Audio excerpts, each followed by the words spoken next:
ऐश्वर्या, इसमें मैं एक चीज बोलना चाहती हूँ।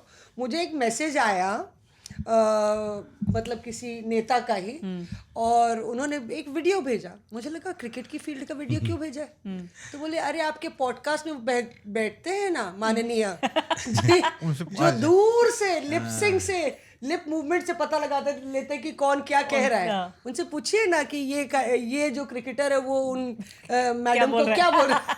नहीं, जब भी कोई बड़ी खबर होती है तो जहां आज तक के मतलब रिपोर्टर्स पाए जाते हैं, वहां दूर से मैं भी नजर रखता हूँ हर एक जगह माइक्रोस्कोप से। पीयूष तुम इनको स्पॉट कर पाए थे? पीयूष देख नहीं पाएंगे क्योंकि मैं दिव्य दृष्टि से देख रहा था दूर। ये पीयूष जब वहां खड़े हुए थे तो वहां उसके पीछे भी घटनाएं बहुत सारी हुई। उसको अगर रीड करोगे अच्छे से तो हर एक चीज समझ में आपको आएगा। सुबह इन्होंने बताया, उसको मैं डिकोड करता हूँ। नित्यानंद राय जब जाते हैं घर, उससे पहले कुछ देर पहले ही वो निकल जाते हैं। चेहरा आप पढ़िए नीतीश कुमार, वो चिराग पासवान का, उनके चेहरे में नज़र आ रहा था कि वो थोड़ा सा नाराज़ हैं। उन्होंने किसी से ज़्यादा वैसी बातचीत नहीं किया। मीडिया ने कोशिश ज़रूर की, लेकिन दरवाज़ा उन्होंने खोला, फिर बैठ करके चले गए वहाँ से। कुछ देर बाद नित्यानंद राय आते हैं, उनको पता चलता कि वो नहीं है, वहाँ पर मौजूद नहीं है।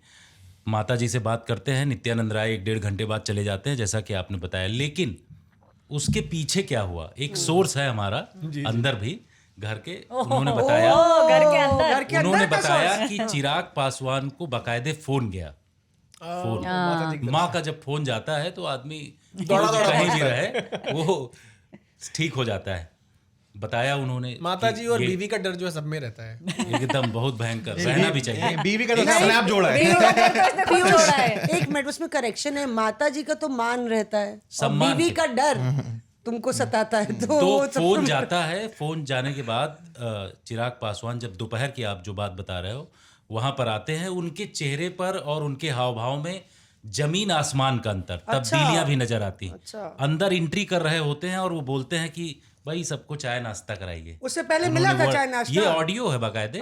उससे पहले कुछ नहीं, सुबह किसी को पानी भी नहीं, कुछ भी नहीं। रिपोर्टर दूर दूर खड़े हुए हैं, सब परेशान है। दोपहर में आते हुए उन बोला कि भाई चाय नाश्ता, कलरफुल चीजें आई वहां से। ये देखने वाली बात है कि पॉलिटिक्स में जैसे अलग अलग कलर होते हैं ना, वैसे ही कलरफुल कोल्ड ड्रिंक्स पहुंची वहां सब लोगों के पास, रिपोर्टर्स को मिली। सारे लोगों को बोला गया कि भाई चाय नाश्ता और ये सब कराइए।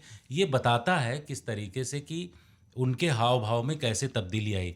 उसके बाद जो मुलाकात होती है नित्यानंद राय से, वो लंबी बैठक चलती है और बैठक चलने के बाद फिर शाम को ये कोशिश की जाती है कि बड़े नेता और प्रभारी उनसे मुलाकात कराई जाए। लेकिन चिराग पासवान वहाँ भी अलग तरीके का गेम खेलते हैं। फिर जो प्रभारी हैं वो खुद चले आते हैं और वहाँ भी तब्दीली देखने को मिलती है कि किस तरीके से शाम टाइम तक ऐसा माहौल बन गया था कि जो सुबह चिराग पासवान बोल रहे थे कि मैं मंत्री हूँ, मंत्री का भी काम मुझे करना है, दोपहर आते आते उन्होंने बोला नित्यानंद राय और चिराग पासवान ने कि हम लोग जो है, हमारा चेहरा देख करके आप लगा सकते हैं अनुमान कि मैं कैसे हूँ। और शाम तक आते आते ऐसा महसूस होने लगा कि अब लड्डू बंटने वाले, यानी लगभग सारी चीज़ें क्लियर हो चुकी हैं। और ये तमाम चीज़ें हमने दूर से ही रीड किया, दिव्य दृष्टि से सब मैंने देखा है उसमें कि किस तरीके से। हाँ जितेंद्र जी दिव्य दृष्टि से देख रहे थे, लेकिन एक चीज और, चिराग पासवान की जो लैंग्वेज है उसमें जो शब्द हैं, उन शब्दों पर अगर आप नजर डालें तो वो ये कह रहे हैं, जब तक मैं मंत्री हूं तब तक मेरे ऊपर जिम्मेदारी है। कब तक मंत्री हैं ये नहीं मालूम। नहीं उनका ये कहने का मायने तो नहीं थे पीयूष कि जब तक मैं फलाना मंत्री हूँ। मतलब ये मंत्रिमंडल बदलने वाली बात भी तो है कि मैंने सुना है कि वो चाहते हैं कि दूसरा मंत्रालय उनको मिले, जो मंत्रालय अभी उनके पास है उससे ज़्यादा वो खुश नहीं है।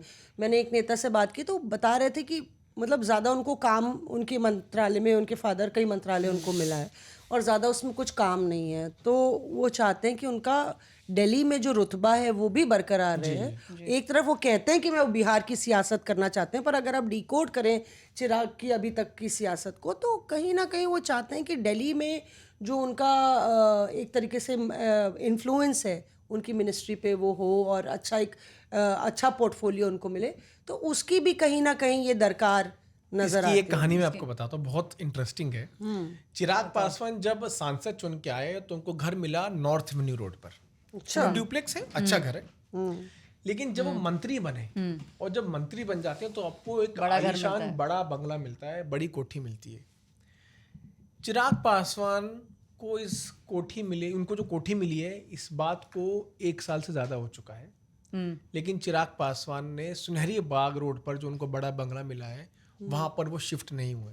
क्या कारण है? वजह उनका वजह ये है कि वो पार्टी को, बीजेपी को ये साफ संदेश देना चाहते हैं कि आप मेरे पर मंत्रालय छीनने का या बड़ा घर देने का प्रेशर नहीं बनाएंगे।